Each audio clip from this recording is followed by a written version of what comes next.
여러분 안녕하십니까?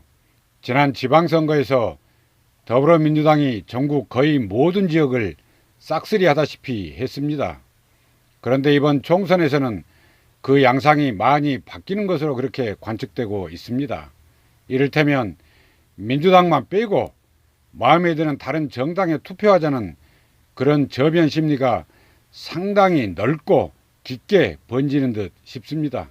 진보 혹은 개혁적 성향의 유권층 사이에서도 더불어민주당이나 자유한국당이 서로 뭐가 다른지 모르겠다는 그런 인식이 날로 높아가는 추세인 것으로 읽히고 있습니다.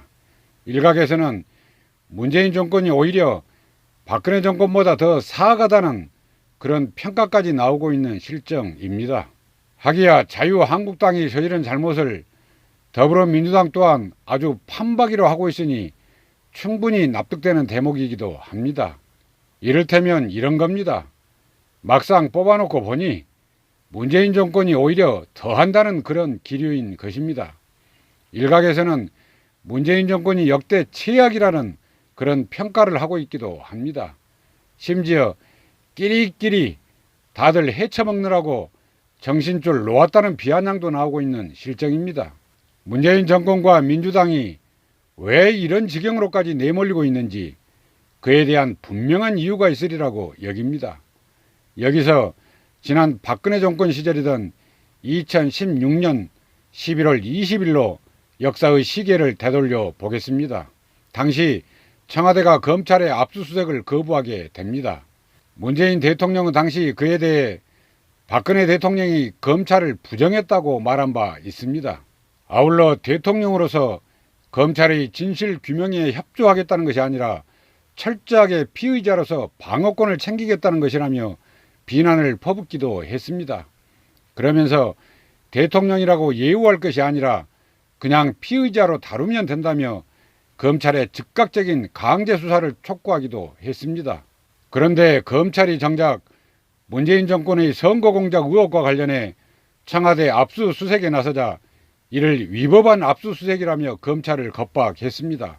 물론 청와대는 국가안보시설에 해당되는지라 검찰이 강제 압수수색을 할 수는 없습니다. 따라서 역대 정권은 압수수색에 나온 검찰에게 청와대 밖에서 필요한 자료를 넘겨주는 방식으로 그렇게 협조해 왔습니다.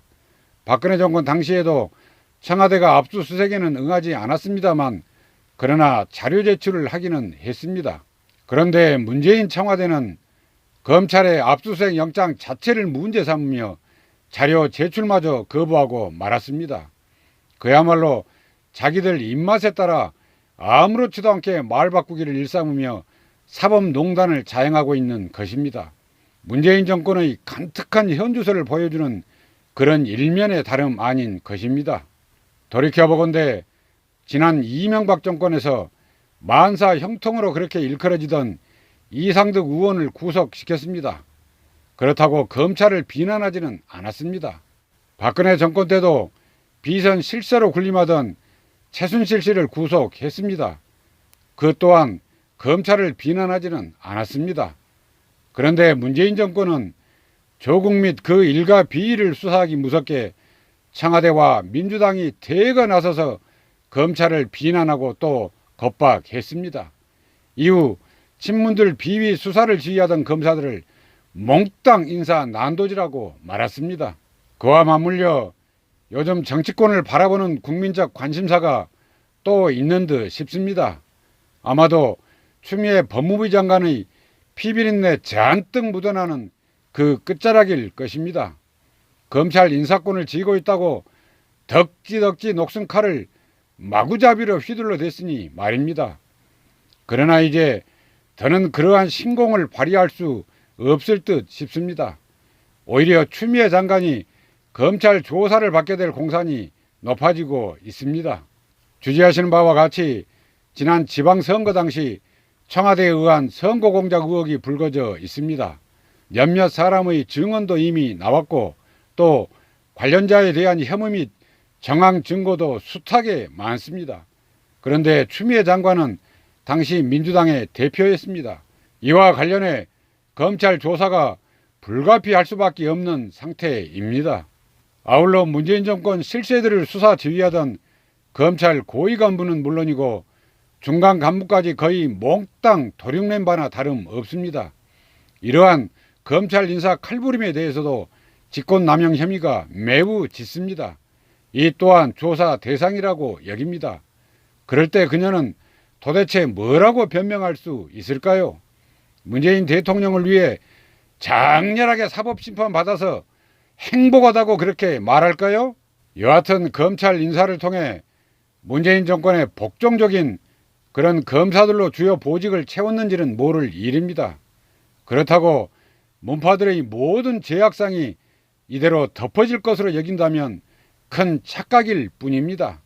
그 어떤 검사가 문재인 정권을 대신해서 향후 혹독한 사법적 대가를 치를 그런 어리석은 짓을 하겠습니까? 혹여 문재인 대통령 대학 후배라는 이성윤 서울지검장은 좋은 자리를 차지한 대가로 어쩌면 총대를 맬지도 모를 일입니다. 그런데 만일 그렇다면 그건 대단히 어리석은 선택에 불과할 따름입니다. 그것이야말로 오히려 문재인 정권의 참혹한 몰락을 재촉하는 국민적 저항의 불길을 당기는 일이 될 테니 말입니다. 아울러 그 자신 또한 사법적 단죄의 대상으로 전락될 수 있음을 마음에 새길 수 있어야 합니다. 이제 여기서 더불어민주당이 청년 인재로 영입한 원정걸 씨와 관련해서 짚어보겠습니다. 그의 옛 여자친구가 성폭행 당했던 내용을 고발한 것입니다. 해당 여성에 따르면 원정걸 씨가 성행위 장면까지 동영상으로 찍을 것을 강요했다는 것입니다. 그럼에도 사실 이런 문제에 대해서는 이러쿵 저러쿵 말하고 싶은 생각이 없었습니다. 그런데 생각이 달라지고 말았습니다. 고민정 전 청와대 대변인의 발언을 접하며 그냥 묵과할 수 없다고 여기게 됐습니다. 고민정 전 대변인은 원정걸 씨 사태에 대해 민주당 대처가 빨랐다는 식으로 자랑하는 듯한 발언을 했습니다. 이건 피해자를 2번 죽이는 것과 하등 다름없는 또 다른 폭력의 다름 아닌 것입니다. 심한 수치심과 모멸감 등 고통스러운 기억을 견디고 있을 피해자 생각은 안중에 없었다는 뜻이기에 그렇습니다. 그러니까 어떻게든 상황만 모면해서 그저 자신들 헛된 욕심만 챙기려는 얄팍한 수작인 것입니다. 그러한 천박한 욕망의 표출을 그대로 노정한 것에 불과하다 이것입니다. 피해 여성에 대한 진정 어린 사과와 위로 그리고 용서를 구해도 부족할 판국에 그에 대한 언급은 싹둑 무시한 채 오직 자신들 보위에만 급급한 그런 면모를 보이고 있으니 말입니다. 문재인 정권에서 드러난 초대형 범법 행위만 해도 수두룩합니다. 드루킹 여론공작, 청와대 선거공작, 조국 및 그 가족 일탈을 비롯한 친문들 난장이 극악할 정도입니다. 민주당 인사가 연루된 의혹을 낳고 있는 신라젠 주가조작 사태는 개미투자자 쌈짓돈을 날로 삼킨 그야말로 초대형 금융범죄에 해당되는 것입니다. 그리고 그 모든 것을 덮기 위해 검찰개혁 운운하며 칼부림을 서슴지 않는 만행을 저질렀습니다. 이는 사실상 검찰개혁을 빙자한 명백한 검찰개혁의 다름 아닌 것입니다. 어떤 점에서는 박근혜 정권보다 오히려 더 사악한 면모를 보이고 있기도 합니다. 이런 추악한 짓을 보려고 엄동설한 촛불을 들었는지 심한 자괴감마저 들고 있습니다. 그런데 이만큼 속고도 또 속는다면 그건 그 사람의 도덕성과 양심의 문제에 관한 것이라고 여깁니다. 혹은 그 사람의 지능을 의심할 수밖에 없게 됩니다. 윤석열 총장은 여러 악조건 하에서도 조국 전 민정수석 아들의 인턴 증명서를 허위 발급한 혐의로 최가국 청와대 공직기강비서관을 재판에 넘겼습니다. 그런데 그 과정에서 윤석열 검찰총장이 이성윤 서울중앙지검장에게 무려 4차례나 기소할 것을 지시했다고 합니다. 그런데 이성윤 지검장이 이를 모두 거부했다는 것입니다. 검찰청법에는 검찰총장은 검찰 사무를 총괄하고 검사는 검찰 사무에 관해 상급자의 지휘에 따른다고 규정하고 있습니다. 때문에 이성윤 지검장이 윤석열 총장의 기소 지시를 4차례나 거부한 것은 명백한 항명에 해당되는 것입니다. 아울러 감찰 대상에 해당되는 것이며 또한 직무유기로 처벌받을 수 있는 그런 사안이기도 합니다. 그런데 청와대를 비롯한 추미애 장관 그리고 민주당이 총망라돼서 날치기 기소니 뭐니 하며 엄한 방정을 떨었습니다. 또 수사팀 간부들을 감찰하겠다는 그런 말도 내뱉었습니다. 그야말로 어불성설이고 적반하장도 유분수인 것입니다. 검찰 사무의 최고 책임자인 윤석열 총장이 기소를 하라고 지시를 내린 만큼 절차상 아무런 문제가 없는 것입니다. 오죽했으면 법조인들 사이에서 법무부가 청와대를 감싸느라고 이성을 잃었다는 그런 반응을 보이고 있겠습니까? 검찰은 이후 송철호 울산시장, 송병기 전 울산시 경제부시장, 황운하 전 울산지방경찰청장, 백운우 전 청와대 민정비서관 등 13명에 대해서도 불구속 상태로 재판에 넘겼습니다. 윤석열 검찰총장과 서울중앙지검 그리고 대검찰청 지휘부와 수사팀이 회의를 열었고 이때 윤 총장이 이들의 기소를 결정했다고 합니다. 그리고 그 자리 참석자 모두가 관련자들을 기소해야 한다는 의견을 냈다고 합니다. 증거와 법리 등에 비춰 기소가 충분한 상태이며 4월 총선을 앞두고 공정한 선거 관리를 위해 신속한 기소가 필요하다는 입장을 밝혔다는 것입니다. 반면에 이성윤 지검장은 사실상 기소에 반대했다는 의견을 냈다고 합니다.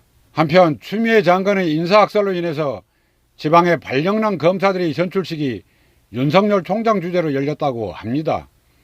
그 자리에서 윤석열 총장은 여러분의 책상을 바꾼 것에 불과하고 여러분의 본질적인 책무는 바뀌는 것이 없다고 그렇게 말했다고 합니다. 아울러 검사는 국민에게 봉사해야 하는 공직자라며 어느 위치에 가거나 검찰의 정체성이 무엇인지 늘 성찰할 것을 주문했다고 합니다. 또한 공직자로서의 본분을 잃지 않도록 그렇게 잘해달라고 당부했다고 합니다. 그러면서 어떤 상황에서 법과 원칙을 지켜나가기 위해서는 저항도 있기 마련이므로 그걸 뚫고 나가는데 큰 어려움도 있을 수 있다며 이것을 잘 헤쳐나가면서 원칙을 지켜나가는 것이 검찰의 사명이라고 했다는 것입니다. 그럼 이제 오늘 방송을 마무리하면서 묻겠습니다. 만일 향후에 정권이 바뀌었다고 가정해 보겠습니다. 그런데 그 정권이 검찰 인사권과 사무 감독권이 있다고 해서 자신들의 비위를 수사하는 검찰을 향해 비난하고 회방하며 겁박한다면 과연 어떻게 되겠습니까? 지금 검찰을 비난하고 있는 그런 대깨문들 반응이 도대체 어떤 것인지 궁금하지 않을 수 없는 대목입니다. 그러니까 문파가 아닌 어떤 사람이 대통령이 됐습니다. 그런데 청와대 관계자들의 비위가 포착돼서 검찰이 수사에 착수하게 됐습니다. 이때 인사권 및 권력을 악용해 비위 수사를 지휘하던 검찰 간부들을 몽땅 찍어내게 됩니다. 또 검찰의 출석 요구에도 응하지 않습니다. 그럴 때 대가리가 깨져도 문재인 지지한다는 속칭 대깨문들은 도대체 뭐라고 할 수 있을 것인지 그것 또한 미리 궁금하지 않을 수 없습니다. 따라서 귀 있고 또 최소한의 양심이라도 지닌 문파들은 듣기 바랍니다. 귀하들은 지금 형사사법 제도의 공정성을 뒤흔들고 있으면 물론이고 또 상식과 도덕적 기준에 반하는 그런 행태를 일삼고 있음을 깨달을 수 있어야 합니다. 정의를 외치고 있으면서도 실상 그 정의를 유린하는 그런 만행을 서슴지 않고 있는 것입니다. 염치와 부끄러움을 아는 것이 인간됨의 요건이기도 합니다. 그런데도 인터넷 공간 여기저기를 부유하며 온갖 욕설이나 배설해서야 어디 될 말이겠습니까? 더는 세상을 나락으로 내몰지 말 것을 충고하며 오늘 방송은 여기까지 하겠습니다. 감사합니다.